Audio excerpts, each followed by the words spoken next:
ਸ਼੍ਰੀ ਨਾਨਕ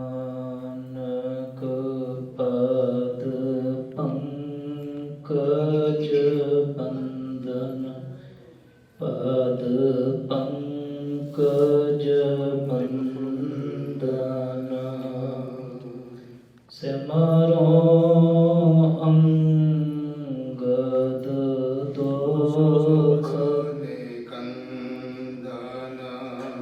ਅਮਰਦਾਸ ਗੁਰ ਹਿਰਦੇ ਧਿਆਵੋ ਗੁਰ ਹਿਰਦੇ ਧਿਆਵੋ ਸ਼੍ਰੀ ਗੁਰੂ ਰਾਮਦਾਸ ਗੁਣ ਗਾਵੋ ਸ਼੍ਰੀ ਅਰਜਨ ਬਿਗਨਨ ਕੇ ਨਾਸਕ ਬਿਗਨਨ ਕੇ ਹਰ ਗੋਬਿੰਦ ਸ਼ੁਭ ਸੋਮਤ ਪ੍ਰਗਾਸਕ ਸ੍ਰੀ ਹਰਿ ਰਾਏ ਨਾਮੋ ਕਰ ਜੋਰੀ ਨਾਮੋ ਕਰ ਜੋਰੀ ਸ੍ਰੀ ਹਰਿ ਕ੍ਰਿਸ਼ਨ ਮਨਾਏ ਬਹੋਰੀ ਤੇਗ ਬਹਾਦਰ ਪਰਮ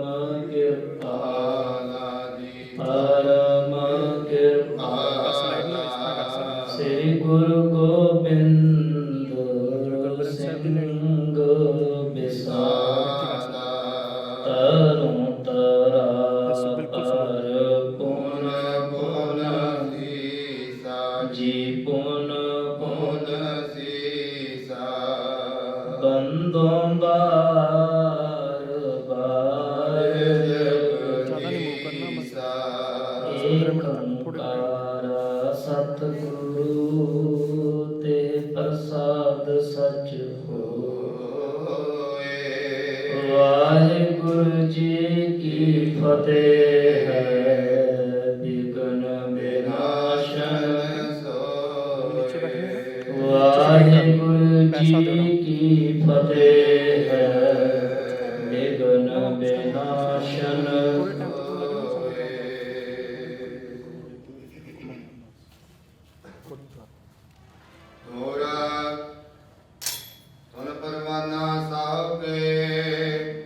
ਸਤਿਗੁਰ ਕਰਿਓ ਵਿਚਾਰ ਕੋ ਆਲਿਕ ਤਾਹੇ ਭਜੇ ਬੁਧੈ ਸਭਾ ਮੁਝਾਰ। ਵਾਹਿਗੁਰੂ ਜੀ ਕਾ ਖਾਲਸਾ ਵਾਹਿਗੁਰੂ ਜੀ ਕੀ ਫਤਿਹ। ਚਵਰ ਛਤਰ ਤਖਤ ਦੇ ਮਾਲਕ ਸ਼ਬਦ ਦੇ ਆਵਾਜ਼ ਸ਼ਬਦ ਸਰੂਪ ਗੁਰੂ ਧੰਨ ਗੁਰੂ ਗ੍ਰੰਥ ਸਾਹਿਬ ਮਹਾਰਾਜ ਜੀ ਦੀ ਪਵਿੱਤਰ ਹਜ਼ੂਰੀ ਦੇ ਅੰਦਰ ਸੰਧਿਆ ਦੇ ਪਾਵਨ ਦੀਵਾਨਾਂ ਵਿੱਚ ਹਾਜ਼ਰੀਆਂ ਭਰ ਰਹੀ ਅਤੀ ਸਤਿਕਾਰਯੋਗ ਗੁਰੂ ਖਾਲਸਾ ਸਾਧ ਸੰਗਤ, ਵੱਡੇ ਵਡਭਾਗੇ ਹਾਂ ਜੋ ਆਪਾਂ ਸਾਰਿਆਂ ਨੂੰ ਸਤਿਗੁਰੂ ਜੀ ਦੇ ਚਰਨ ਕਮਲਾਂ ਵਿੱਚ ਬੈਠ ਕੇ ਸਤਿਗੁਰੂ ਜੀ ਦੀਆਂ ਜੀਵਨ ਗਾਥਾਵਾਂ ਕਥਾ ਕਹਾਣੀਆਂ ਸਰਵਣ ਕਰਨ ਦਾ ਇਹ ਸੁਭਾਗ ਸਮਾਂ ਪ੍ਰਾਪਤ ਹੋਇਆ। ਰੋਜ਼ਾਨਾ ਦੀ ਤਰ੍ਹਾਂ ਆਪ ਹਾਜ਼ਰੀਆਂ ਭਰ ਕੇ ਸਤਿਗੁਰੂ ਜੀ ਦੇ ਜੀਵਨ ਗਾਥਾ ਦੇ ਨਾਲ ਜੁੜ ਕੇ ਆਨੰਦ ਪ੍ਰਾਪਤ ਕਰਦੇ ਹੋ। ਪਿਛਲੇ ਦੀਵਾਨਾਂ ਵਿੱਚ ਆਪ ਜੀ ਨੇ ਸਰਵਣ ਕੀਤਾ ਹੈ ਹਿੰਦੁਸਤਾਨ ਦਾ ਬਾਦਸ਼ਾਹ ਅਕਬਰ, ਜਿਹਦੇ ਦੇ ਕੋਲ ਅਕਬਰ ਦੇ ਕੋਲ ਕੁਝ ਖੱਤਰੀਆਂ ਨੇ, ਬ੍ਰਾਹਮਣਾਂ ਨੇ, ਈਰਖਾਲੂਆਂ ਨੇ, ਸਤਿਗੁਰ ਦੇ ਘਰ ਦੇ ਨਾਲ ਈਰਖਾ ਕਰਨ ਵਾਲਿਆਂ ਨੇ ਸ਼ਿਕਾਇਤਾਂ ਕੀਤੀਆਂ। ਅਕਬਰ ਦੇ ਕੋਲ ਜਦੋਂ ਇਹ ਸ਼ਿਕਾਇਤਾਂ ਪੁੱਜੀਆਂ ਨੇ,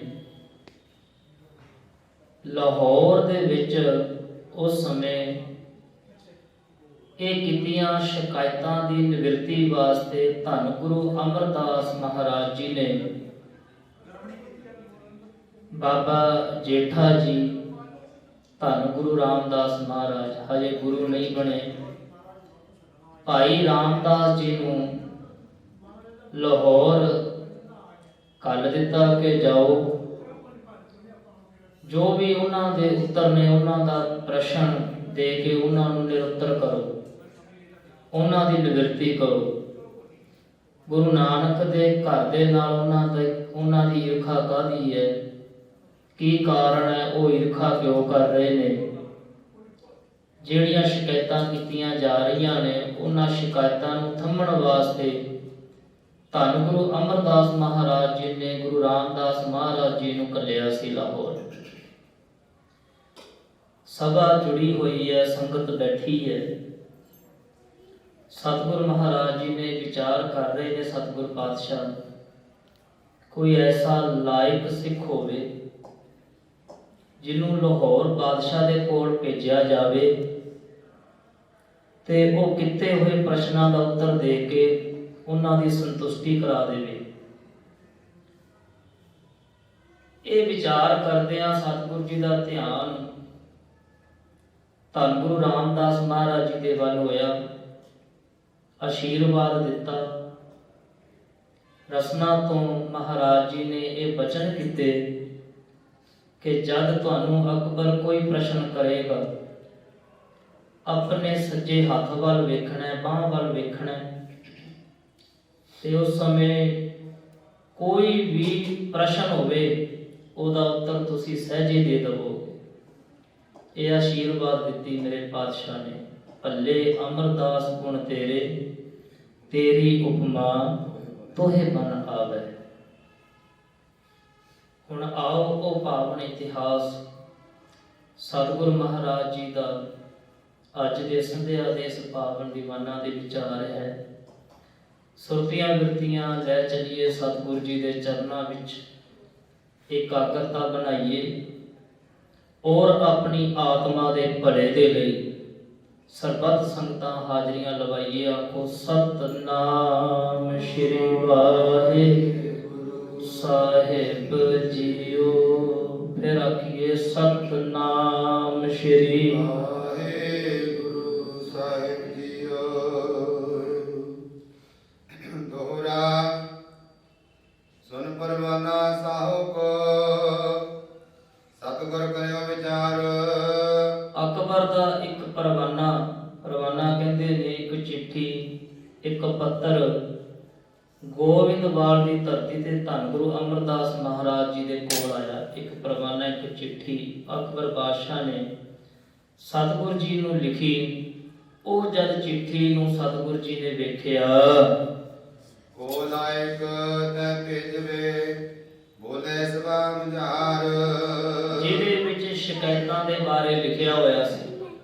ਗੁਰੂ ਘਰ ਦੇ ਜਿਹੜੇ ਵਿਰੋਧੀ ਸਨ, ਵਿਰੋਧੀਆਂ ਦੇ ਵੱਲੋਂ ਜਿਹੜੀਆਂ ਸ਼ਿਕਾਇਤਾਂ ਕੀਤੀਆਂ ਹੋਣਗੀਆਂ, ਉਸ ਬਾਰੇ ਉਸ ਪਰਵਾਨੇ ਦੇ ਵਿੱਚ, ਉਸ ਚਿੱਠੀ ਦੇ ਵਿੱਚ ਲਿਖਿਆ ਹੋਇਆ ਸੀ ਕਿ ਤੁਸੀਂ ਚੱਲ ਕੇ ਲਾਹੌਰ ਸਾਨੂੰ ਮਿਲੋ ਤੇ ਲਾਹੌਰ ਦੀ ਸਭਾ ਦੇ ਵਿੱਚ ਜੋ ਵਿਰੋਧੀ ਧਿਰ ਵੱਲੋਂ ਤੁਹਾਡੇ ਉੱਤੇ ਇਲਜ਼ਾਮ ਲਾਏ ਗਏ ਨੇ, ਜੋ ਪ੍ਰਸ਼ਨ ਕੀਤੇ ਗਏ ਨੇ, ਜੋ ਵੀ ਉਹਨਾਂ ਵੱਲੋਂ ਕਿਹਾ ਗਿਆ, ਉਹਦੀ ਜਿਹੜੀ ਸੁਣਵਾਈ ਹੈ ਲਾਹੌਰ ਹੋਵੇਗੀ। ਉਹਨੇ ਬਹੁਤਾ ਕਰਕੇ ਅਕਬਰ ਬਾਦਸ਼ਾਹ ਦਿੱਲੀ ਦੇ ਤਖਤ ਦਿੱਲੀ ਰਿਹਾ ਕਰਦਾ ਸੀ, ਪਰ ਲਾਹੌਰ ਬਹੁਤ ਵੱਡਾ ਪੰਜਾਬ ਦਾ ਇੱਕ ਸੂਬਾ ਸੀ। ਛੋਟੇ ਮੋਟੇ ਜਿਹੜੇ ਇੱਧਰ ਦੇ ਉੱਤਰੀ ਜਿਹੜੇ ਝਗੜੇ ਸਨ ਉੱਤਰ ਦੇ ਇਲਾਕੇ ਦੇ, ਇਹ ਵੇਖਣ ਵਾਸਤੇ ਫਿਰ ਉਦੋਂ ਲਾਹੌਰ ਸਭਾ ਲੱਗਿਆ ਕਰਦੀ।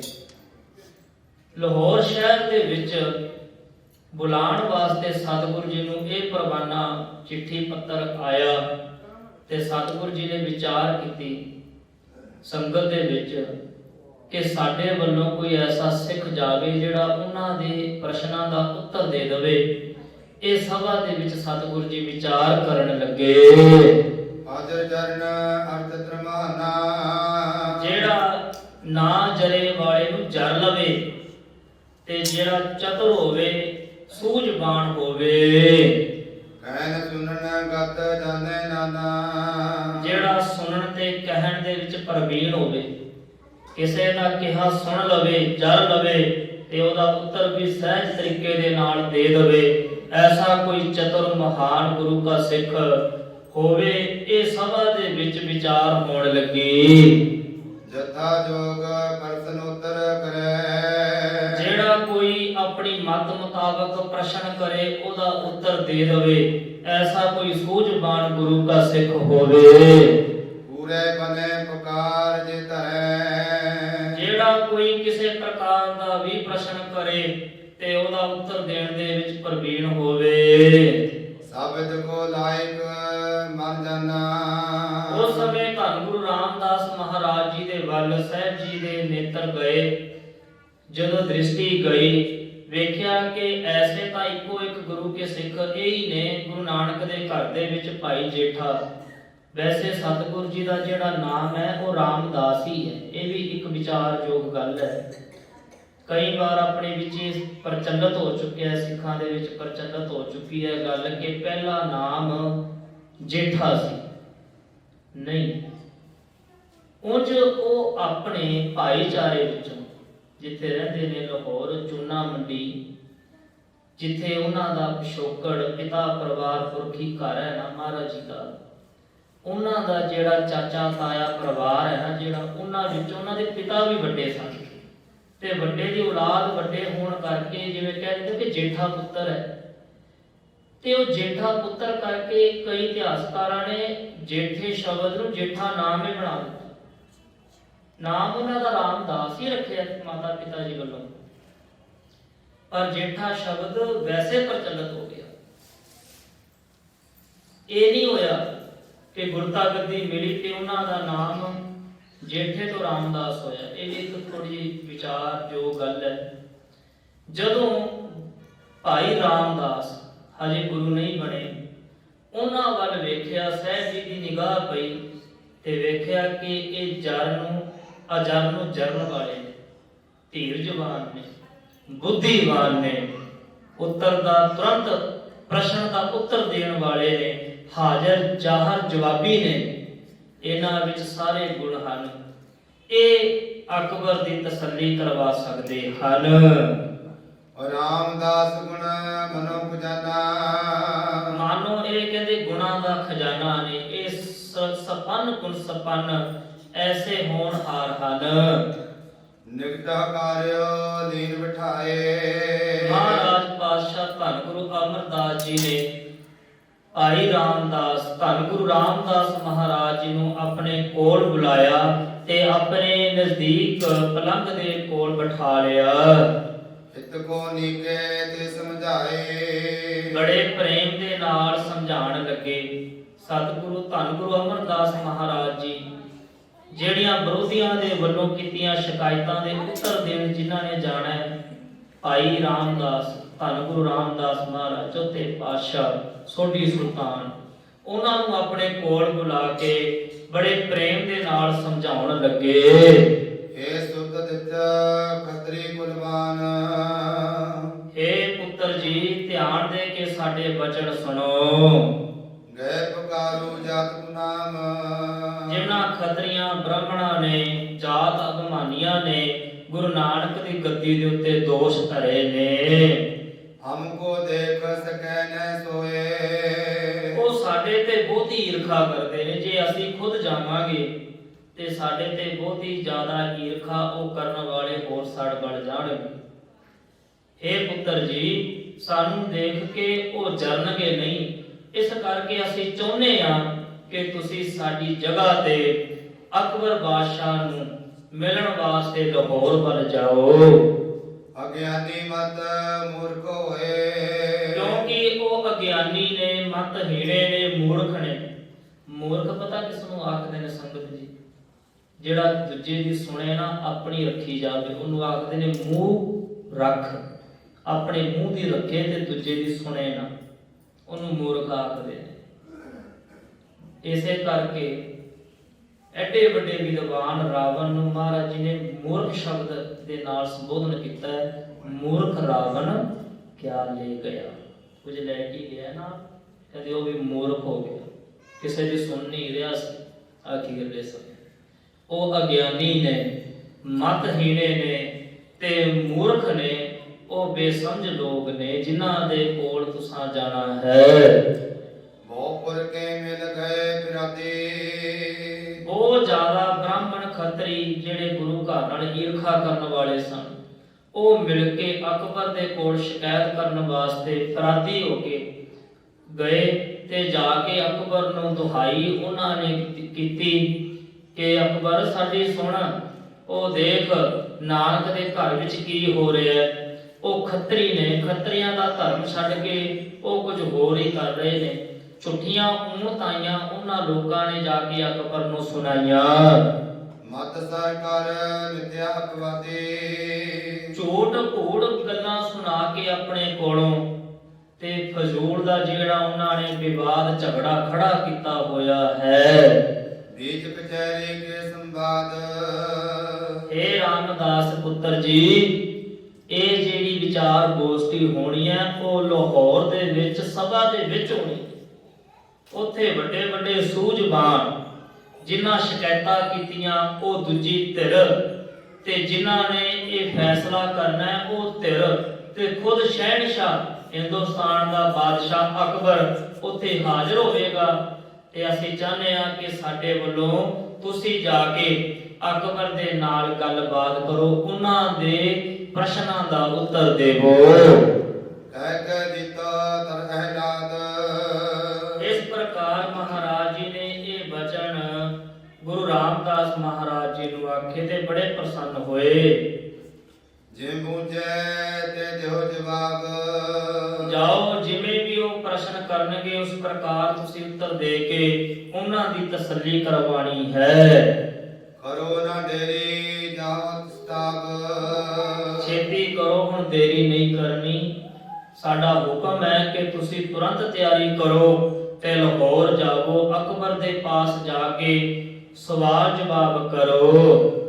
ਸੁਣਤ ਖਰੇ ਹੋਏ ਬਿੰਦੀ ਠਾਨੀ, ਧੰਨ ਗੁਰੂ ਰਾਮਦਾਸ ਮਹਾਰਾਜ ਸਭਾ ਦੇ ਵਿੱਚ ਸੰਗਤ ਦੇ ਵਿੱਚ ਖਲੋ ਗਏ, ਹੱਥ ਜੋੜ ਲਏ, ਨੇਤਰ ਝੁਕਾਏ ਤੇ ਮਹਾਰਾਜ ਧੰਨ ਗੁਰੂ ਅਮਰਦਾਸ ਪਾਤਸ਼ਾਹ ਤੀਜੀ ਸੁਲਤਾਨ ਨੇ ਸੋਢੀ ਕੁਲ ਪਾਤਸ਼ਾਹ ਮਹਾਰਾਜ ਗੁਰੂ ਰਾਮਦਾਸ ਮਹਾਰਾਜ ਜੀ ਨੇ ਧੰਨ ਗੁਰੂ ਅਮਰਦਾਸ ਮਹਾਰਾਜ ਭੱਲੇ ਸੁਲਤਾਨ ਸਤਿਗੁਰੂ ਜੀ ਦੇ ਚਰਨਾਂ 'ਚ ਬੇਨਤੀ ਕੀਤੀ।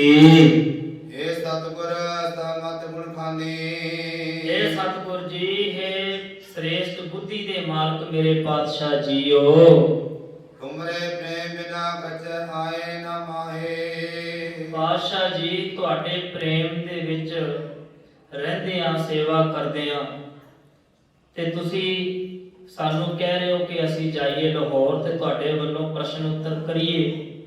ਠੀਕ ਹੈ, ਪਰ ਪਾਤਸ਼ਾਹ ਜੀ ਮੈਂ ਐਡਾ ਸਮਰਥਵਾਨ ਨਹੀਂ ਜਿੰਨਾ ਸਮਝ ਰਹੇ ਹੋ, ਜਿੰਨਾ ਪ੍ਰੇਮ ਦੇ ਰਹੇ ਹੋ, ਇੰਨਾ ਸੂਝਵਾਨ ਮੈਂ ਨਹੀਂ। ਇਹ ਬੇਨਤੀ ਨਿਮਰਤਾ ਦੇ ਸਹਿਤ ਪਾਤਸ਼ਾਹ ਨੂੰ ਕੀਤੀ।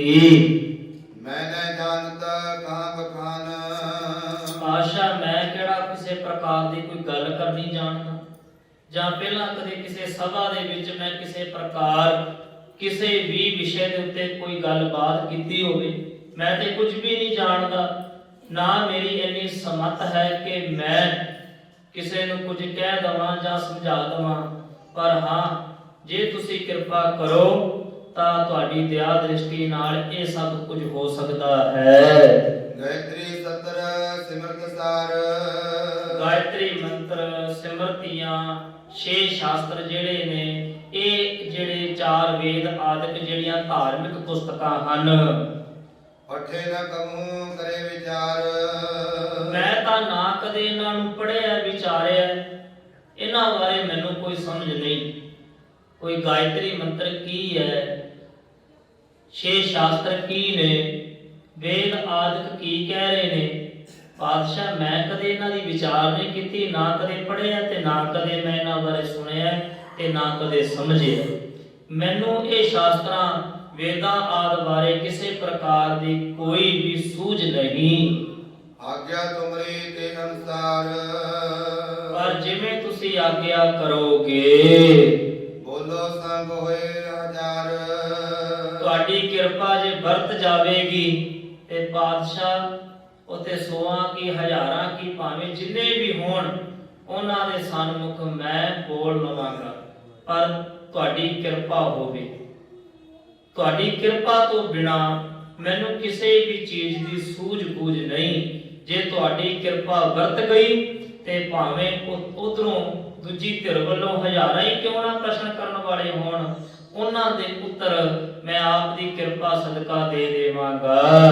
ਨਿਰਦਲਾਜ ਕੁਤਮ ਕੋ ਸਭ ਹੈ। ਇਹ ਮਹਾਰਾਜ ਤੁਹਾਡੇ ਬਿਰਧ ਦੀ ਲਾਜ ਤੁਸੀਂ ਆਪ ਰੱਖਣੀ ਹੈ। ਤੁਹਾਡਾ ਬਿਰਧ ਹੈ ਲਾਜ ਰੱਖਣੀ। ਔਖੀ ਘੜੀ ਨਾ ਦੇਖਣ ਦੇਈ ਆਪਣਾ ਬਿਰਧ ਸੰਭਾਲੇ। ਤੁਹਾਡਾ ਬਿਰਧ ਹੈ ਕਿ ਤੁਸੀਂ ਆਪਣੇ ਭਗਤਾਂ ਦੀ ਸਦਾ ਰੱਖਿਆ ਕਰਦੇ ਹੋ, ਔਖੀ ਘੜੀ ਨਹੀਂ ਦੇਖਣ ਦਿੰਦੇ। ਤੇ ਤੁਹਾਡਾ ਜੇ ਬਿਰਧ ਹੈ, ਬਿਰਧ ਦਾ ਮਤਲਬ ਇਹ ਹੁੰਦਾ ਹੈ ਕਿ ਤੁਹਾਡਾ ਜੋ ਔਖਾ ਸਮਾਂ ਜਾਵੇ ਕਿਸੇ ਭਗਤ ਦੇ ਉੱਤੇ, ਸਿੱਖ ਦੇ ਉੱਤੇ, ਤੇ ਬਿਰਧ ਦਾ ਅਰਥ ਕਹਿੰਦੇ ਨੇ ਸੁਭਾਅ ਹੋਣਾ। ਸੁਭਾਵਕ ਕਹੀਏ ਕਿ ਕਿਸੇ ਦਾ ਸੁਭਾਅ ਬਣ ਜਾਂਦਾ ਤੇ ਉਹਦੇ ਬਾਅਦ ਇਹ ਸ਼ਬਦ ਵਰਤਿਆ ਗਿਆ ਤੇ ਬਿਰਧ। ਤੁਹਾਡਾ ਸੁਭਾਅ ਹੀ ਹੈ ਕਿ ਆਪਣੇ ਭਗਤਾਂ ਦੀ ਰੱਖਿਆ ਕਰਨੀ, ਔਖੀ ਘੜੀ ਦੇਖਣ ਨਾ ਦੇਣੀ। ਇਹ ਤੁਹਾਡਾ ਸੁਭਾਅ ਹੈ। ਤੇ ਕਿਰਪਾ ਕਰਿਓ, ਜੇ ਤੁਸੀਂ ਆਪਣੇ ਬਿਰਧ ਦੀ ਲਾਜ ਰਖਾਓਗੇ, ਕਿਰਪਾ ਕਰੋਗੇ, ਤੇ ਮੈਂ ਤੁਹਾਡੇ ਵੱਲੋਂ ਲਾਹੌਰ ਜਾ ਕੇ ਉਹਨਾਂ ਦੇ ਪ੍ਰਸ਼ਨਾਂ ਦੇ ਉੱਤਰ ਦੇ ਦੇਵਾਂਗਾ। ਅਮਰੋ ਨਾਮ ਨਾ ਕੋ ਕਹਿ। ਸਾਡਾ ਨਾਮ ਕੌਣ ਜਾਣਦਾ? ਸਾਡੇ ਬਾਰੇ ਕੋਈ ਵੀ ਨਹੀਂ ਜਾਣਦਾ। ਹਿਮ ਬਿਨਤੀ ਸੁਨ ਸਰੋਨ ਕਿਰਪਾਲ। ਜਦੋਂ ਇਹ ਬੇਨਤੀ ਭਰੇ ਬਚਨ ਧੰਨ ਗੁਰੂ ਅਮਰਦਾਸ ਮਹਾਰਾਜ ਜੀ ਨੇ ਗੁਰੂ ਰਾਮਦਾਸ ਮਹਾਰਾਜ ਜੀ ਦੇ ਵੱਲੋਂ ਸੁਣੇ, ਕਿਰਪਾ ਦਿਟ ਤਿਕ ਕੈ ਤਿਸ ਕਾਲ। ਉਸ ਸਮੇਂ ਕਿਰਪਾ ਦ੍ਰਿਸ਼ਟੀ ਦੇ ਨਾਲ ਸਤਿਗੁਰ ਜੀ ਨੇ ਭਾਈ ਰਾਮਦਾਸ, ਅਜੇ ਗੁਰੂ ਨਹੀਂ ਬਣੇ, ਮੈਂ ਦੁਬਾਰਾ ਗੁਰੂ ਸ਼ਬਦ ਵਰਤਦਾ, ਗੁਰੂ ਰਾਮਦਾਸ ਜੀ ਵੱਲ ਜਦੋਂ ਕਿਰਪਾ ਦ੍ਰਿਸ਼ਟੀ ਨੇਤਰ ਭਰਿਆ ਤੱਕਿਆ, ਉਹਨਾਂ ਵੱਲ ਵੇਖਿਆ। ਸਤਿਗੁਰ ਕਹਿਓ ਭਲੇ ਸਮਝਾਏ। ਸਤਿਗੁਰ ਜੀ ਨੇ ਕਿਰਪਾ ਕੀਤੀ, ਦ੍ਰਿਸ਼ਟੀ ਭਰੀ ਨੇਤਰ ਕਿਰਪਾ ਦੀ ਫੇਰੀ ਜਦ ਵੇਖਿਆ ਉਹਨਾਂ ਵੱਲ, ਕਿਰਪਾ ਕਟਾਖ ਅਵਲੋਕਨ ਕੀਨੋ ਦਾਸ ਕਾ ਦੁਖ ਬੇਦਾਰੇ। ਜਿਹਦੇ ਨਾਲ ਬਹੁਤਾ ਪ੍ਰੇਮ ਹੁੰਦਾ ਹੈ ਨਾ, ਤੇ ਬੰਦਾ ਬਾਰ-ਬਾਰ ਟੇਢੀ ਅੱਖ ਨਾਲ ਵੇਖਦਾ ਹੈ, ਤੱਕਦਾ ਹੈ, ਕਿਉਂਕਿ ਸਿੱਧਾ ਚਿਹਰਾ ਕਿਤੇ ਵੇਖ ਨਹੀਂ ਸਕਦਾ, ਪਰ ਅੰਦਰੋਂ ਪ੍ਰੇਮ ਹੈ ਤੇ ਟੇਢਾ ਵੇਖਦਾ ਹੈ। ਉਸ ਦ੍ਰਿਸ਼ਟੀ ਨੂੰ ਕਹਿੰਦੇ ਨੇ ਕਟਾਖ ਦ੍ਰਿਸ਼ਟੀ ਜਾਂ ਕਟਾਖ ਦ੍ਰਿਸ਼ਟੀ ਨਾਲ ਦੇਖਣਾ, ਟੇਢਾ ਦੇਖਣਾ, ਟੇਢਾ ਝਾਕਣਾ। ਕਹਿੰਦੇ ਜੇ ਕਿਰਪਾ ਹੋ ਜਾਵੇ, ਥੋੜਾ ਜਿਹਾ ਟੇਢਾ ਜਿਹਾ ਵੀ ਝਾਕ ਦਵੋ ਪਾਤਸ਼ਾਹ, ਤੇ ਕਿਰਪਾ ਭਰੀ ਉਹ ਦ੍ਰਿਸ਼ਟੀ ਹੋ ਜਾਵੇ, ਹਾਲਾਂਕਿ ਪੂਰਾ ਚਿਹਰਾ ਘੁਮਾ ਕੇ ਨਾ ਵੇਖਣਾ, ਥੋੜਾ ਜੀ ਵੇਖ ਲੈਣਾ, ਤੇ ਸਿੱਖ ਦੇ ਉੱਤੇ ਤੇ ਕਹਿੰਦੇ ਸਭ ਰਹਿਮਤਾਂ ਹੋ ਜਾਂਦੀਆਂ। ਜੇ ਸਤਿਗੁਰ ਕਿਰਪਾ ਕਟਾਖ ਅਵਲੋਕਨ ਕੀ, ਅਵਲੋਕਨ ਕਹਿੰਦੇ ਨੇ ਵੇਖਣ ਦੀ ਕਿਰਿਆ ਹੋਣੀ, ਵੇਖਣਾ ਕਿਸੇ, ਅਵਲੋਕਨ ਕੀਨੋ ਵੇਖਣਾ ਕੀਤਾ, ਕਿਵੇਂ? ਟੇਢੀ ਨਿਗਾਹ ਨਾਲ, ਪ੍ਰੇਮ ਦੀ ਟੇਢੀ ਨਿਗਾਹ ਕਿਸੇ ਸਿੱਖ ਦੇ ਉੱਤੇ ਕਰ ਦੇਣੀ। ਉਸ ਸਮੇਂ ਜਦੋਂ ਕਿਰਪਾ ਦ੍ਰਿਸ਼ਟੀ ਦੇ ਨਾਲ ਧੰਨ ਗੁਰੂ ਅਮਰਦਾਸ ਮਹਾਰਾਜ ਜੀ ਨੇ ਗੁਰੂ ਰਾਮਦਾਸ ਮਹਾਰਾਜ ਜੀ ਵੱਲ ਤੱਕਿਆ, ਉਹਨਾਂ ਦੇ ਬਚਨ ਸੁਣੇ ਤੇ ਮਹਾਰਾਜ ਜੀ ਨੇ ਆਸ਼ੀਰਵਾਦ ਦਿੱਤੀ। ਹੇ ਸੁਧ ਤਰਾਸ ਨਾ ਕੀਜੈ ਕਾਏ। हे ਪੁੱਤਰ ਜੀ, ਤੁਸੀਂ ਹਿਰਦੇ ਵਿੱਚ ਕਿਸੇ ਕਿਸਮ ਦਾ ਡਰ ਭੈ ਨਾ ਰੱਖੋ। ਤੁਸੀਂ ਡਰ ਨਿਵਰਤ ਕਰ ਦੇਵੋ, ਕਿਸੇ ਪ੍ਰਕਾਰ ਦਾ ਮਨ ਵਿੱਚ ਭੈ ਨਹੀਂ ਜੇ ਰੱਖਣਾ। ਨਿਜ ਬੋਝ ਬਿਖੋ ਦਾਹਿਨ ਜਪੈ। ਸਾਡੀ ਤੁਹਾਡੇ ਤੇ ਕਿਰਪਾ ਹੋਵੇ, ਜਦੋਂ ਸਭਾ ਵਿੱਚ ਜਾਓਗੇ ਨਾ, ਅਕਬਰ ਦੇ ਦਰਬਾਰ ਦੇ ਵਿੱਚ ਜਦੋਂ ਜਾਓਗੇ, ਤੇ ਜਦੋਂ ਤੁਹਾਨੂੰ ਪ੍ਰਸ਼ਨ ਕਰਨਗੇ, ਤੁਸੀਂ ਇੱਕ ਕੰਮ ਕਰਿਓ, ਆਪਣੇ ਸੱਜੇ ਹੱਥ ਵੱਲ, ਬਾਹ ਵੱਲ ਇੱਕ ਵਾਰ ਵੇਖ ਲਿਓ। ਸੱਜੇ ਹੱਥ ਵੱਲ ਤੁਸੀਂ ਉਸ ਸਮੇਂ ਇੱਕ ਵਾਰ ਵੇਖ ਲੈਣਾ। ਸਭੈ ਵਿਖੇ ਪੁਰ ਆਵੈ ਸਭੈ। ਕੋਈ ਵੀ ਤੁਹਾਨੂੰ ਕਿਤੋਂ ਵੀ ਪ੍ਰਸ਼ਨ ਕਰ ਦਵੇ, ਉਸੇ ਸਮੇਂ ਤੁਹਾਡੇ ਤੇ ਗੁਰੂ ਨਾਨਕ ਦੇ ਘਰ ਦੀ ਕਿਰਪਾ ਹੋ ਜਾਵੇਗੀ, ਤੁਸੀਂ ਤੁਰੰਤ ਉਸ ਗੱਲ ਦਾ ਉੱਤਰ ਦੇ ਦੇਵੋਗੇ। ਪਰ ਇੱਕ ਵਾਰ ਸੱਜੇ ਹੱਥ ਵੱਲ ਵੇਖ ਲਿਓ, ਇਹਦੇ ਪਿੱਛੇ ਵੀ ਕੋਈ ਰਮਜ ਹੋਵੇਗੀ ਸਤਿਗੁਰ ਜੀ ਦੀ, ਉਹ ਸਤਿਗੁਰ ਜਾਣੇ। ਸੰਗਤ ਜੀ, ਕੁਝ ਗੱਲਾਂ ਦੇ ਉੱਤਰ ਨਹੀਂ ਹੁੰਦੇ, ਹਰ ਇੱਕ ਗੱਲ ਤੇ ਜਿੱਦ ਚੰਗੀ ਨਹੀਂ ਹੁੰਦੀ ਤੇ ਕੁਝ ਗੱਲਾਂ ਦੇ ਉੱਤਰ ਵੀ ਨਹੀਂ ਹੁੰਦੇ। ਹੁਣ ਜੇ ਕੋਈ ਆਪਣੇ ਵਿੱਚੋਂ ਮਨ ਵਿੱਚ ਇਹ ਸੋਚੇ ਕਿ ਮਹਾਰਾਜ ਜੀ ਨੇ ਇਹ ਗੱਲ ਕਿਉਂ ਆਖੀ ਕਿ ਤੁਸੀਂ ਸਭਾ ਦੇ ਵਿੱਚ ਇੱਕ ਵਾਰ ਆਪਣੇ ਸੱਜੇ ਹੱਥ ਵੱਲ ਵੇਖ ਲਿਓ, ਇਹਦਾ ਕੋਈ ਉੱਤਰ ਹੈ? ਇਹਦਾ ਕੋਈ ਉੱਤਰ ਨਹੀਂ ਹੈ। ਗੁਰੂ ਦੀ ਖੇਡ ਹੈ ਤੇ ਗੁਰੂ ਦੀ ਖੇਡ ਗੁਰੂ ਹੀ ਜਾਣਦਾ ਹੈ। ਸਿੱਖ ਦਾ ਬਸ ਇੱਕੋ ਕਰਮ ਹੈ, ਸਤ ਬਚਨ ਕਹਿਣਾ। ਉਹ ਸਤ ਬਚਨ ਕਹਿ ਸਕਦਾ ਹੈ। ਹੋ ਸਕਦਾ ਸਾਡੇ ਵਰਗੇ ਹੋਣ, ਮੇਰੇ ਵਰਗੇ ਹੋਣ ਤੇ ਕਹਿਣ ਦੀ ਸੱਜੇ ਹੱਥ ਵੱਲ ਵੇਖਣ ਦੀ ਕੀ ਲੋੜ ਹੈ? ਮੈਂ ਕਿਉਂ ਵੇਖਾਂ? ਮੇਰੇ ਤੇ ਏਦਾਂ ਹੀ ਕਿਰਪਾ ਕਰੋ। ਜੋ ਅੱਜ ਕੱਲ੍ਹ ਦਾ ਜਿਹੜਾ ਇਹ ਜ਼ਮਾਨਾ ਬਹੁਤ ਫਾਸਟ ਹੋ ਚੁੱਕਿਆ ਤੇ ਅੱਜ ਵੀ ਇਸ ਇਹੋ ਜਿਹੇ ਪ੍ਰਸ਼ਨ ਉੱਤਰ ਕਈ ਵਾਰ ਅਣਜਾਣ ਹੋਣ ਵਿੱਚ ਕਰ ਜਾਂਦੇ ਆ, ਹੁੰਦੇ ਵੀ ਨੇ। ਪਰ ਇੱਥੇ ਗੁਰੂ ਅਮਰਦਾਸ ਮਹਾਰਾਜ ਜੀ ਦਾ ਵਚਨ ਹੋ ਰਿਹਾ ਕਿ ਤੁਸੀਂ ਇੱਕ ਵਾਰ ਸੱਜੇ ਹੱਥ ਵੱਲ ਵੇਖਣਾ ਹੈ ਤੇ ਗੁਰੂ ਨਾਨਕ ਦੇ ਘਰ ਦੀ ਕਿਰਪਾ ਤੁਹਾਡੇ ਤੇ ਹੋ ਜਾਣੀ। ਕੋਈ ਵੀ ਦੁਨੀਆ ਦਾ ਉੱਤੇ ਸ਼ਖਸ ਹੋਵੇ ਉਸ ਸਭਾ ਦੇ ਵਿੱਚ, ਭਾਵੇਂ ਖੁਦ ਬਾਦਸ਼ਾਹ ਤੁਹਾਨੂੰ ਪ੍ਰਸ਼ਨ ਕਰਦਾ ਹੋਵੇ, ਕੋਈ ਸ਼ਾਸਤਰਕਾਰ ਹੋਵੇ, ਵੇਦਾਂ ਦਾ ਗਿਆਤਾ ਹੋਵੇ, ਭਾਵੇਂ ਕੋਈ ਵਿਆਕਰਨ ਦਾ ਗਿਆਤਾ ਹੋਵੇ, ਭਾਵੇਂ ਕਿਸੇ ਪ੍ਰਕਾਰ ਦੇ ਇਤਿਹਾਸ ਦੇ ਪੰਨੇ ਚੋਂ, ਇਤਿਹਾਸ ਦੀ ਕੁੱਖ ਦੇ ਵਿੱਚੋਂ ਤੁਹਾਨੂੰ ਕੋਈ ਪ੍ਰਸ਼ਨ ਕਰ ਰਿਹਾ ਹੋਵੇ, ਰਾਮਦਾਸ ਪੁੱਤਰ ਜੀ ਤੁਸੀਂ ਹਰ ਇੱਕ ਗੱਲ ਦਾ ਉੱਤਰ ਤੁਰੰਤ ਦੇ ਦੇਵੋਗੇ। ਇਹ ਤੁਹਾਡੇ ਤੇ ਕਿਰਪਾ ਹੋਵੇਗੀ ਨਾਨਕ ਦੇ ਕਰਕੇ। ਤੇ ਇੱਥੇ ਗੁਰੂ ਰਾਮਦਾਸ ਮਹਾਰਾਜ ਨੇ ਹੱਥ ਜੋੜ ਕੇ ਸਤ ਬਚਨ ਕਹਿ ਕੇ ਲਾਹੌਰ ਵੱਲ ਚਾਲੇ ਪਾ ਦਿੱਤੇ। ਚਾਰੋਂ ਵੇਦ ਭੇਦ ਕੋ ਪਾਵੇਂ, ਤੁਸੀਂ ਚਾਰ ਵੇਦਾਂ ਦਾ ਜਿਹੜਾ ਭੇਦ ਹੈ ਉਹਨੂੰ ਜਾਣ ਲਵੋਗੇ। ਉਹ ਚਾਰ ਵੇਦਾਂ ਦੇ ਵੀ ਤੁਸੀਂ ਉਸੇ ਸਮੇਂ ਤੁਰੰਤ ਉੱਤਰ ਦੇ ਦੇਵੋਗੇ। ਖਟ ਸ਼ਾਸਤਰ ਭਗਤਾ ਹੋਏ ਜਾਵੇਂ, ਛੇ ਸ਼ਾਸਤਰਾਂ ਦੇ ਤੁਸੀਂ ਬਖਤਾ ਹੋ ਜਾਵੋਗੇ। ਬਖਤਾ ਹੁੰਦਾ ਹੈ ਬੋਲਣ ਵਾਲਾ, ਕਹਿਣ ਵਾਲਾ, ਸੁਣਾਉਣ ਵਾਲਾ, ਤੇ ਸਰੋਤਾ ਹੁੰਦਾ ਸਿਰਫ ਸੁਣਨ ਵਾਲਾ। ਵੈਸੇ ਵਿਦਵਾਨਾਂ ਨੇ ਬਖਤਾ ਦੇ ਵੀ 14 ਗੁਣ ਦੱਸੇ ਨੇ ਤੇ ਸਰੋਤੇ ਦੇ ਵੀ 14 ਗੁਣ ਹੋਣੇ ਚਾਹੀਦੇ ਨੇ, ਤਾਂ ਸਰੋਤਾ ਹੁੰਦਾ। ਸੁਣਨ ਵਾਲੇ ਦੇ ਵੀ 14 ਗੁਣ ਨੇ ਤੇ ਬਖਤੇ ਦੇ ਵੀ 14 ਗੁਣ ਨੇ। ਤੁਸੀਂ 6 ਸ਼ਾਸਤਰਾਂ ਦੇ ਗਿਆਤਾ ਹੋ ਜਾਵੋਗੇ। ਅੱਜ 6 ਸ਼ਾਸਤਰਾਂ ਦੀ ਰੂਪ ਰੇਖਾ ਕੁਝ ਹੋਰ ਹੋ ਗਈ ਹੈ। 6 ਸ਼ਾਸਤਰ ਨੇ, 6 ਸ਼ਾਸਤਰਾਂ ਦੀ ਆਪਸ ਦੇ ਵਿੱਚ ਗੱਲ ਨਹੀਂ ਮਿਲਦੀ। ਕਦੇ ਇਹਨਾਂ ਦੀ ਸਟੱਡੀ ਕਰਿਓ, ਕਦੇ ਸਮਾਂ ਲੱਗੇ ਸੰਗਤ ਜੀ। ਜਿਸ ਨੂੰ ਆਪਾਂ ਫਿਲਾਸਫੀ ਆਖਦੇ ਆ ਜਾਂ ਫਿਲਾਸਫਰ ਆਖਦੇ ਆ, ਉਹ ਫਿਲਾਸਫਰ ਜਿਹੜੇ ਹੁੰਦੇ ਨੇ ਉਹ 6 ਸ਼ਾਸਤਰਾਂ ਦੀ ਗੱਲ ਹੋ ਰਹੀ ਹੁੰਦੀ ਹੈ। ਉੱਥੇ ਧਰਮ ਦਾ ਟਾਕਰਾ ਹੋ ਰਿਹਾ ਹੁੰਦਾ। ਕਈਆਂ ਨੇ 5 ਤੱਤ ਮੰਨੇ ਨੇ, ਕਈਆਂ ਨੇ 17 ਮੰਨੇ ਨੇ, ਕਈਆਂ ਨੇ ਕਿੰਨੇ ਮੰਨੇ ਨੇ। ਆਪਣੇ ਆਪਣੇ ਸ਼ਾਸਤਰਕਾਰਾਂ ਨੇ ਆਪਣੇ ਆਪਣੇ ਹਿਸਾਬ ਨਾਲ ਲਿਖਿਆ। ਜਿੰਨਾ ਕੁ ਕਿਸੇ ਨੂੰ ਸੂਝ, ਉਹਨੇ ਕੀ ਸੂਝ ਮੁਤਾਬਕ ਉਹਨਾਂ ਨੇ ਸ਼ਾਸਤਰ ਲਿਖ ਦਿੱਤੇ। ਕੋਈ ਧਰਤੀ ਨੂੰ ਕਿਸ ਪ੍ਰਕਾਰ ਪੈਦਾ ਹੋਈ ਦੱਸ ਰਿਹਾ ਹੈ ਸ਼ਾਸਤਰ ਵਿੱਚ, ਕੋਈ ਕਿਸ ਪ੍ਰਕਾਰ ਦੱਸ ਰਿਹਾ ਹੈ। ਤੇ ਗੁਰੂ ਨਾਨਕ ਦਾ ਘਰ ਹੈ ਜੋ, ਉਹ ਇਹ ਸ਼ਾਸਤਰਾਂ ਤੋਂ ਵੀ ਉੱਤੇ ਹੈ। ਉਹਨਾਂ ਨੇ ਤੇ ਗੱਲ ਇਹ ਮੁਕਾ ਦਿੱਤੀ, ਥਿਤਵਾਰ ਨਾ ਜੋਗੀ ਜਾਣੈ ਰੁੱਤ ਮਾਹੁ ਨਾ ਕੋਈ, ਜਾ ਕਰਤਾ ਸਿਰ ਠੀਕੋ ਸਾਜੇ ਆਪੇ ਜਾਣੈ ਸੋਈ। ਗੱਲ ਇਹ ਨਿਬੇੜ। ਕਹਿੰਦੇ ਮੈਂ ਇਹਨਾਂ 6 ਸ਼ਾਸਤਰਾਂ ਦੇ ਟਕਰਾਅ ਵਿੱਚ ਨਹੀਂ ਪੈਂਦਾ। ਧੰਨ ਗੁਰੂ ਨਾਨਕ ਦੇਵ ਮਹਾਰਾਜ ਹਾਲਾਂਕਿ ਸਭ ਕੁਝ ਜਾਣਦੇ ਨੇ, ਬੇਦੀ ਨੇ, ਵੇਦ ਪੜਿਆ ਸੋ ਬੇਦੀ ਕਹਾਏ। ਕਲਗੀਧਰ ਮਹਾਰਾਜ ਨੇ ਬਚਨ ਨੇ ਪਾਤਸ਼ਾਹ ਦੇ, ਵੇਦ ਪੜਿਆ ਸੋ ਵੇਦੀ ਕਹਾਏ, ਸੋਢ ਬੰਸ ਹਮ ਕੋ ਲੈ ਆਏ। ਤੇ ਸੋਢੀ ਬੰਸ ਵਿੱਚ ਕਹਿੰਦੇ ਸਾਡਾ ਕਹਿੰਦੇ ਅਵਤਾਰ ਹੋਇਆ। ਕਲਗੀਧਰ ਮਹਾਰਾਜ ਦੇ ਬਚਨ। ਹੁਣ ਵੇਦ ਪੜਨ ਵਾਲੇ ਬੇਦੀ ਨੇ, ਸਭ ਕੁਝ ਜਾਣਦੇ ਨੇ, ਪਰ ਫਿਰ ਵੀ ਉਹਨਾਂ ਝਗੜਿਆਂ ਵਿੱਚ ਨਹੀਂ ਪਏ, ਕਿਉਂਕਿ ਇਹਨਾਂ ਦੇ ਝਗੜੇ ਸਨ 6 ਸ਼ਾਸਤਰਾਂ ਦੇ ਆਪਸ ਵਿੱਚ। ਪਰ ਇੱਥੇ ਅਸ਼ੀਰਵਾਦ ਦਿੱਤਾ ਕਿ ਪੁੱਤਰ ਰਾਮਦਾਸ ਜੀ 4 ਵੇਦਾਂ ਦੇ ਗਿਆਤਾ ਹੋ ਜਾਵੋਗੇ, 6 ਸ਼ਾਸਤਰਾਂ ਦੇ ਬਖਤਾ ਹੋ ਜਾਵੋਗੇ। ਉਸੇ ਸਮੇਂ ਤੁਸੀਂ ਉੱਤਰ ਦੇਵੋਗੇ। ਗੁਰੂ ਨਾਨਕ ਦੀ ਤੁਹਾਡੇ ਉੱਤੇ ਫੁੱਲ ਕਿਰਪਾ ਹੋਵੇਗੀ।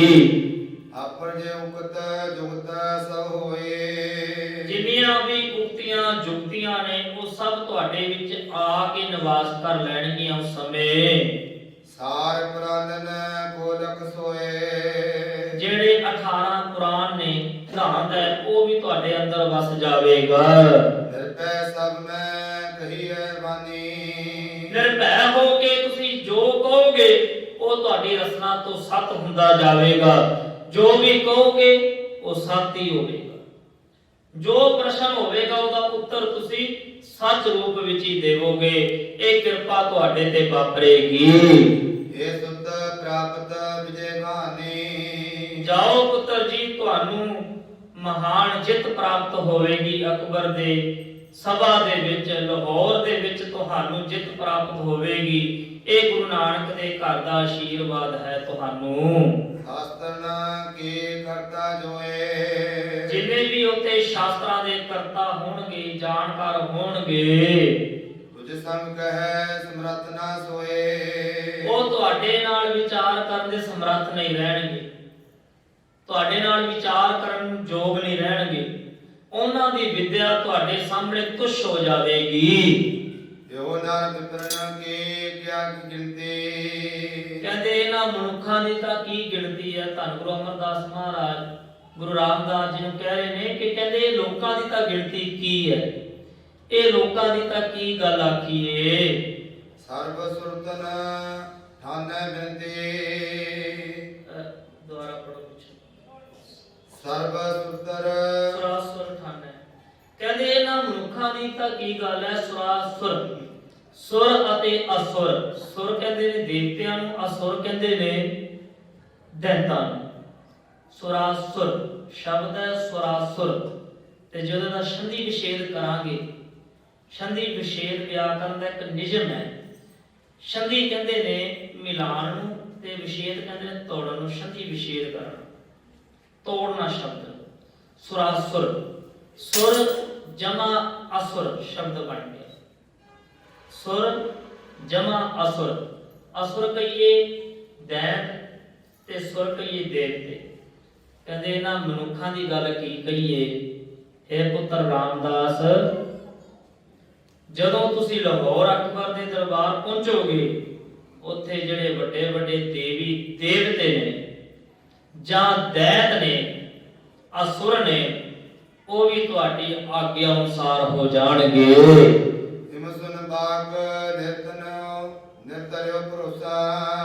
ਉਸ ਸਮੇਂ ਜਦੋਂ ਇਹ ਵਚਨ ਸੁਣੇ ਨੇ, ਗੁਰੂ ਰਾਮਦਾਸ ਮਹਾਰਾਜ ਜੀ ਦੇ ਹਿਰਦੇ 'ਚ ਦ੍ਰਿੜ ਵਿਸ਼ਵਾਸ ਹੋ ਗਿਆ, ਭਰੋਸਾ ਹੋ ਗਿਆ ਆਪਣੇ ਗੁਰੂ ਤੇ। ਤੇ ਇੱਕ ਗੱਲ ਇਹ ਵੀ ਹੈ ਕਿ ਸਿੱਖ ਨੂੰ ਭਰੋਸਾ ਹੋਣਾ ਵੀ ਚਾਹੀਦਾ ਹੈ। ਭਰੋਸੇ ਤੋਂ ਬਿਨਾਂ ਖੇਡ ਹੀ ਨਹੀਂ। ਤੇ ਜੇ ਭਰੋਸਾ ਨਹੀਂ, ਜ਼ਿੰਦਗੀ ਡਾਮਾਡੋਲ ਹੈ। ਸਿੱਖ ਤੁਰਦਾ ਤੇ ਹੈ ਉਸ ਰਸਤੇ ਤੇ ਜਿੱਥੇ ਗੁਰੂ ਕਹਿ ਰਿਹਾ, ਪਰ ਤੁਰਦਿਆਂ ਤੁਰਦਿਆਂ ਡੋਲ ਵੀ ਰਿਹਾ ਤੇ ਉਹਦੇ ਫਿਰ ਨੁਕਸਾਨ ਹੀ ਹੋ। ਦ੍ਰਿੜ ਵਿਸ਼ਵਾਸ ਕਰ ਲਵੇ, ਭਰੋਸਾ ਕਰ ਲਵੇ ਕਿ ਜੋ ਗੁਰ ਕਹੈ ਸੋਈ ਭਲ ਮੰਨੋ। ਭਲਾ ਕਰਕੇ ਉਹਨੂੰ ਮੰਨ ਲਵੇ ਜੋ ਗੁਰੂ ਕਹਿ ਰਿਹਾ, ਭਰੋਸੇ ਵਿੱਚ ਆ ਜਾਵੇ ਤੇ ਸਾਰੀ ਖੇਡ ਆਪਣੇ ਆਪ ਬਣਦੀ ਜਾਂਦੀ ਹੈ। ਪਰ ਸੰਗਤ ਜੀ, ਕਹਿਣਾ ਬੜਾ ਸੌਖਾ ਹੈ, ਮੈਂ ਕਹਿ ਤੇ ਦਿੱਤਾ, ਪਰ ਕਰਨਾ ਬੜਾ ਔਖਾ ਹੈ। ਭਰੋਸੇ ਦੀ ਖੇਡ ਬੜੀ ਔਖੀ। ਮੈਂ ਥੋੜਾ ਜਿਹਾ ਇਤਿਹਾਸ ਤੋਂ ਬਾਹਰ ਹੋ ਕੇ ਇੱਕ ਆਪ ਜੀ ਨਾਲ ਛੋਟੀ ਜਿਹੀ ਸਾਖੀ ਦੀ ਸਾਂਝ ਕਰਾਂ ਭਰੋਸੇ ਦੀ ਗੱਲ। ਮਹਾਰਾਜਾ ਰਣਜੀਤ ਸਿੰਘ ਜੀ ਅੜਕ ਦਾ ਦਰਿਆ ਚੜਿਆ ਹੋਇਆ। ਅੜਕ ਦਾ ਦਰਿਆ ਚੜਿਆ ਹੋਇਆ। ਮਹਾਰਾਜਾ ਰਣਜੀਤ ਸਿੰਘ ਜੀ ਨਾਲ ਬਹੁਤ ਭਾਰੀ ਸੈਨਾ ਫੌਜ ਵੀ ਹੈ। ਦਰਿਆ ਚੜ ਰਿਹਾ, ਹੌਲੇ ਹੌਲੇ ਵੱਧ ਰਿਹਾ। ਪਾਣੀ ਦਾ ਜੋ ਲੈਵਲ ਹੈ ਉਹ ਤਾਂ ਹੁੰਦਾ ਜਾ ਰਿਹਾ ਤੇ ਹੁਣ ਦਰਿਆ ਪਾਰ ਕਰਕੇ ਮੁਹਿੰਮ ਤੇ ਵੀ ਪਹੁੰਚਣਾ ਹੈ। ਜੰਗ ਫਤਿਹ ਕਰਨੀ ਹੈ, ਇਲਾਕਾ ਫਤਿਹ ਕਰਨਾ ਹੈ। ਪਰ ਡਰਦਾ ਪਾਣੀ ਤੋਂ ਕੋਈ ਵੀ ਦਰਿਆ ਦੇ ਵਿੱਚ ਵੜਨਾ ਨਹੀਂ ਚਾਹੁੰਦਾ। ਮਹਾਰਾਜਾ ਰਣਜੀਤ ਸਿੰਘ ਜੀ ਨੇ ਭਰੋਸੇ ਦੀ ਗੱਲ ਉਸ ਸਮੇਂ ਜਦੋਂ ਅਗਾਂਹ ਵਧੇ ਪੁੱਛਿਆ ਫੌਜ ਨੂੰ ਕਿ ਕੀ ਗੱਲ ਹੈ, ਰੁਕ ਕਿਉਂ ਦਰਿਆ ਦੇ ਵਿੱਚੋਂ ਤੁਸੀਂ ਘੋੜੇ ਠੇਲੇ ਕਿਉਂ ਨਹੀਂ, ਕੱਢੇ ਕਿਉਂ ਨਹੀਂ? ਚਲੋ ਅੱਗੇ ਮੁਹਿੰਮ ਤੇ ਪਹੁੰਚਣਾ, ਸਮੇਂ ਨਾਲ ਫਤਿਹ ਕਰਨਾ ਮੁਹਿੰਮ ਨੂੰ। ਕਹਿੰਦੇ ਜੀ ਦਰਿਆ ਚੜ ਰਿਹਾ, ਪਾਣੀ ਦਾ ਲੈਵਲ ਵੱਧ ਰਿਹਾ, ਕਿਤੇ ਦਰਿਆ ਰੋੜ ਕੇ ਨਾ ਲੈ ਜਾਵੇ। ਕਹਿੰਦੇ ਉਸ ਸਮੇਂ ਮਹਾਰਾਜਾ ਰਣਜੀਤ ਸਿੰਘ ਜੀ ਨੂੰ ਇੰਨਾ ਭਰੋਸਾ ਸੀ ਗੁਰੂ ਤੇ ਜਿਵੇਂ ਕਹਿੰਦੇ ਅਸਵਾਰ ਨੂੰ ਘੋੜਾ, ਜਿਹੜਾ ਘੋੜਾ ਹੈ ਨਾ, ਉਹਦਾ ਜੋ ਅਸਵਾਰ ਹੈ, ਜੇ ਉਹਨੂੰ ਘੋੜੇ ਤੇ ਭਰੋਸਾ ਨਹੀਂ ਕਿ ਮੇਰੇ ਕੋਲ ਘੋੜਾ ਕਿਹੋ ਜਿਹਾ ਹੈ, ਤੇ ਉਹ ਸਫ਼ਰ ਵੀ ਨਹੀਂ ਕਰ ਸਕਦਾ ਅਸਵਾਰ, ਕਿਉਂਕਿ ਹੁਣ ਅਸਵਾਰੀ ਦੇ ਭਰੋਸਾ ਨਹੀਂ। ਤੇ ਜਿਸ ਅਸਵਾਰੀ ਦੇ ਉੱਤੇ ਚਲਾਉਣ ਵਾਲਾ ਜੋ ਬੈਠਾ ਹੈ, ਤੇ ਜੇ ਹੁਣ ਘੋੜੇ ਨੂੰ ਚਲਾਉਣ ਵਾਲਾ ਵੀ ਪੂਰਾ ਕਾਰੀਗਰ ਨਹੀਂ, ਉਹਨੂੰ ਸੰਭਾਲਣ ਵਾਲਾ ਨਹੀਂ, ਤੇ ਤਾਂ ਵੀ ਗੱਡੀ ਡਾਮਾਡੋਲ ਹੈ। ਜੇ ਅੱਜ ਡਰਾਈਵਰ ਗੱਡੀ ਦਾ ਕੱਚਾ ਹੋਵੇਗਾ ਤੇ ਐਕਸੀਡੈਂਟ ਤੇ ਹੋਣਾ ਹੀ ਹੋਣਾ, ਤੇ ਜੇ ਗੱਡੀ ਵੀ ਨਕੰਮੀ ਹੋਵੇਗੀ ਤੇ ਫਿਰ ਸਫ਼ਰ ਕਾਹਦਾ ਹੋਣਾ, ਰਾਹ 'ਚ ਹੀ ਖਲੋ ਜਾਣਾ। ਤੇ ਜਾਣੀ ਕਿ ਤਾਲਮੇਲ ਸੁਮੇਲ ਹੋਣਾ ਚਾਹੀਦਾ। ਉਸ ਸਮੇਂ ਮਹਾਰਾਜਾ ਰਣਜੀਤ ਸਿੰਘ ਜੀ ਨੇ ਕਹਿੰਦੇ ਘੋੜੇ ਦੀ ਲਗਾਮਾਂ ਨੂੰ ਖਿੱਚਿਆ, ਇੱਕ ਰਸ ਅਰਦਾਸ ਕੀਤੀ, ਮਨ ਇਕਾਗਰ ਕੀਤਾ।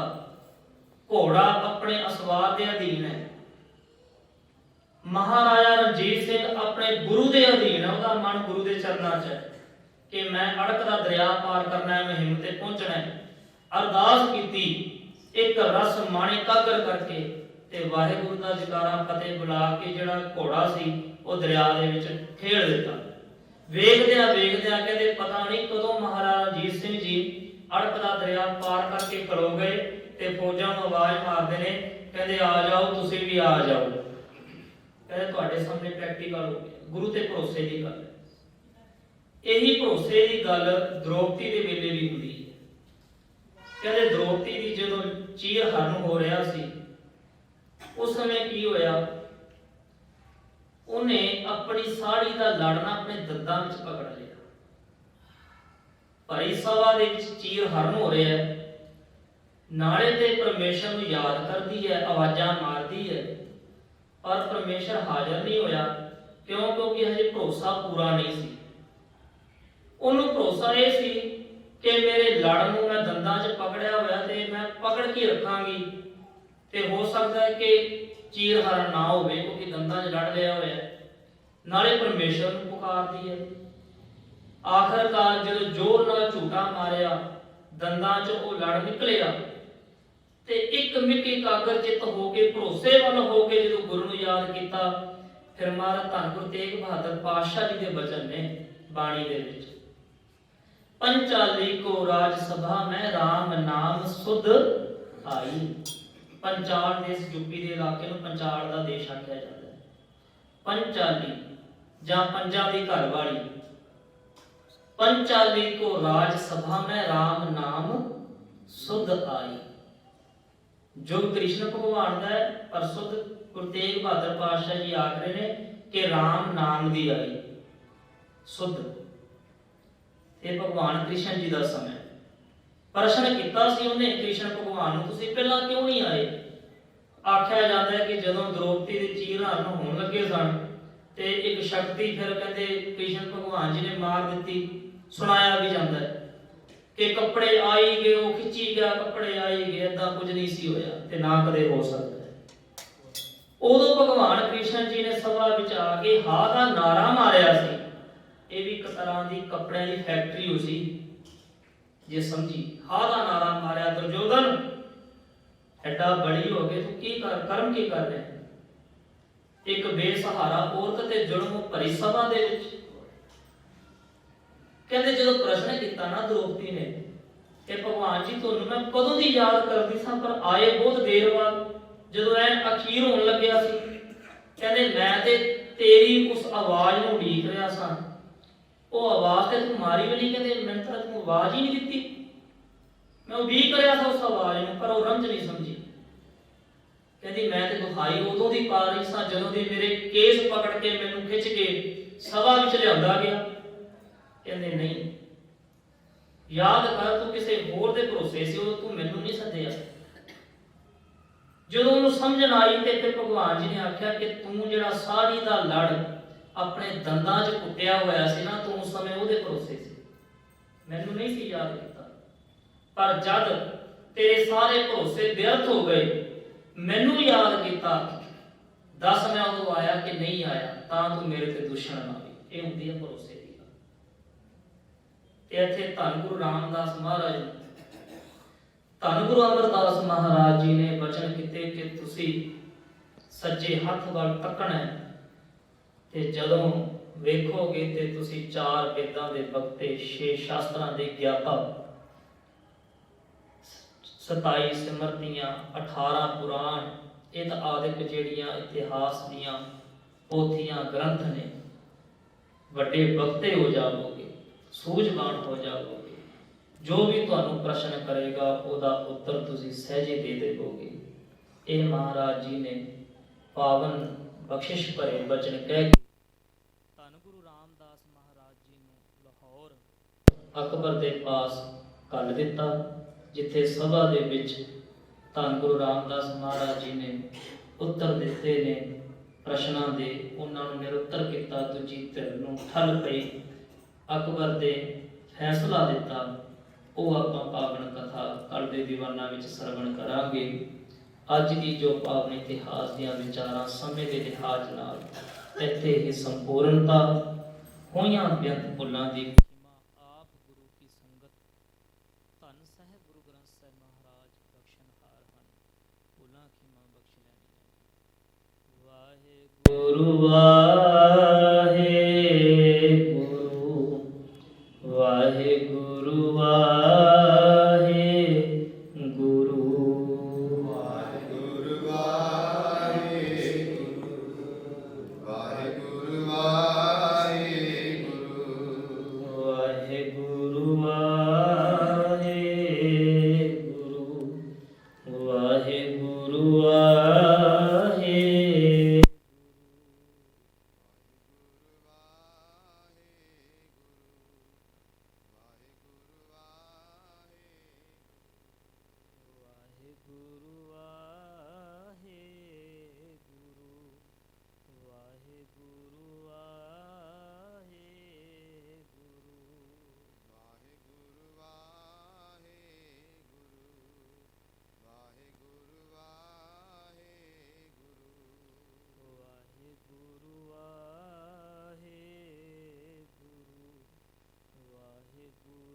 ਅੰਧਕੂਪ ਮਹਾਪਿਆਨ ਨਾਨਕ ਪਾਰ ਆਏ ਪ੍ਰਭ ਸਰਣਾਗਤੀ ਕਿਰਪਾ ਨਿਧ ਦਿਆਲ ਏਕ ਅੱਖਰ ਹਰ ਮਨ ਬਸ ਨਾਨਕ ਹੋਤ